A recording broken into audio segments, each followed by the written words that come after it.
Hello, superstars. It's Thursday, August 29th. Happy Friday Eve. I'm Coy Wire. This is CNN 10, and I'm feeling a bit loquacious today, so I'm going to have to keep up the pace because we've got a lot of news to get to you and only 10 minutes to do it. We're going to start with some headlines today. First, in the Middle East, Israel's military carried out raids and airstrikes in the occupied West Bank, killing at least 9 Palestinians. Videos of the overnight raids showed bulldozers tearing up a street in a built-up area of the northern city of Tulkarem, and a strike on what Israel officials said was a militant operations room in the refugee camp Nur Shams. Clashes have become more frequent in the territory since the war in Gaza began last October. But this latest operation marks a significant escalation. Israeli officials described the raids as a counterterrorism operation, while the Palestinian Authority condemned the operation as, quote, violation and crimes by Israel.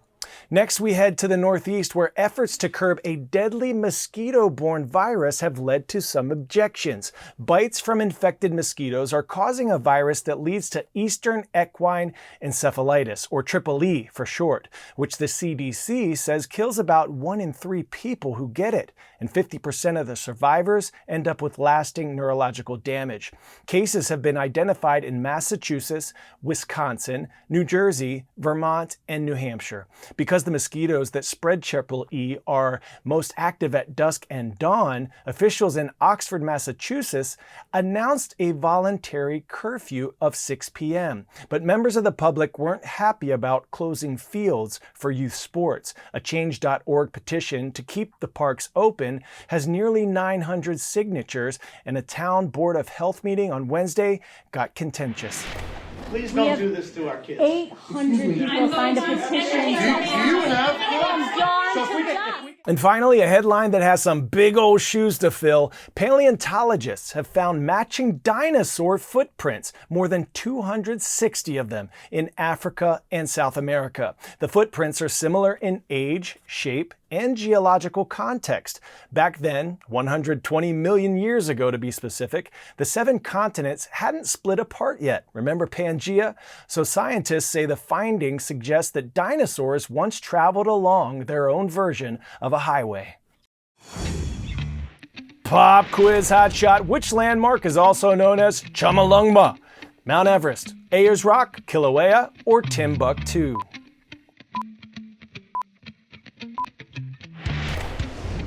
Towering over the Himalayan mountains, you'll find what's known locally as Chomolungma, or Mount Everest. We want to introduce you to a teenager who's making mountain climbing history. We travel to Nepal, home to several of the world's tallest peaks, and home to Nima Rinji Sherpa, who only has one more mountain to climb in order to conquer all 14 of the world's mountains that are over 8,000 meters tall. Step by step, this teenager is on his way to making history. 18-year-old Nema Rinji Sherpa is setting his sights on the highest peaks in the world. After reaching 13 of them, he's aiming to become the youngest person to climb all 14 mountains above 8,000 meters. Even though he comes from a community of mountaineers, this is still a big deal. This is a very big kind of advantage for the Sherpa community, and even for me and for everyone, you know, like, because before this you cannot imagine a teenager doing the 14 peaks, you know. Sherpas are an ethnic group native to the valleys around Mount Everest, and they're often guides for mountaineers in the Himalayas. They carry large loads like equipment and food, fixing ladders and ropes along the way, always a dangerous feat. And climbing such incredible heights also brings great risks. Avalanches, exposure, and high-altitude sickness can easily take over and can be the difference between a successful summit and never reaching the peak. But Nema Rinji Sherpa says his mental state is what keeps him focused and calm. I kind of convinced myself, you know, like, to be normal in the mountain. Like, for example, when I see avalanche or bad weather, or when I see an accident in the mountain, I'm not in a hurry, or I don't get like nervous or something like that. Only about 40 people have reached all 14 peaks of what they call the 8,000ers. They're all in the Himalayan and Karakoram ranges, spanning China, Pakistan, Nepal and India. As the youngest climber, not only has Sherpa broken multiple records, his expeditions have taught him a lot. I've learned so much things about nature, human body, human psychology, meeting new people, nature, and like everything in the world, and I learned from the mountain. With his sights set on one last mountain, Shishapangma in Tibet, he's hoping to inspire others and develop mountaineering into a professional sport. So whether he's on the ground or on top of the world, Sherpa is set on breaking more barriers. We're now taking a look at a nonprofit in Northern California that pairs vulnerable young people with abandoned or abused dogs. Unchained works primarily with juvenile correction facilities and teaches young people about dog training using positive reinforcement to better prepare them for adoption. Take a look. Pretty, who's that? Yes!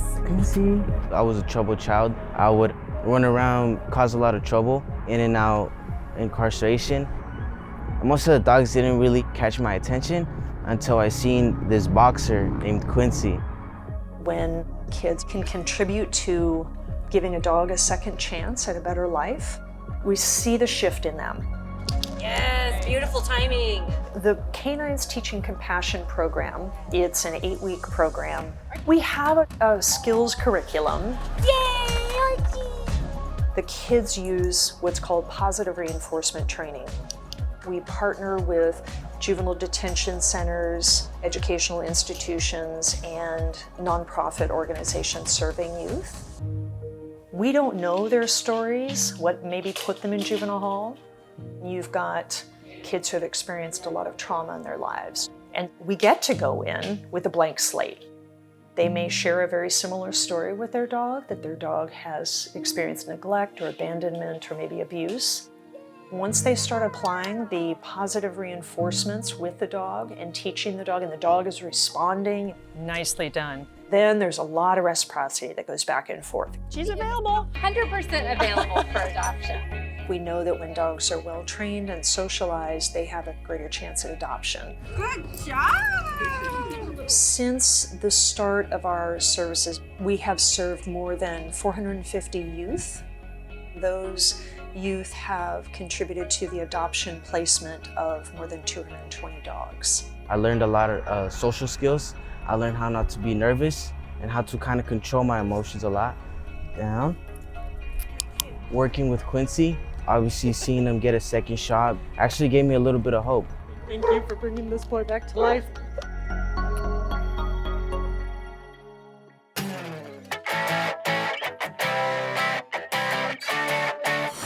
All right, for today's story, getting a 10 out of 10, we head to Nebraska to check out a ridiculous collection of antique tractors. Look at them. 51 of these old beauties are all owned by Wayne Dreesen. The collection includes some tractors that date all the way back to 1939.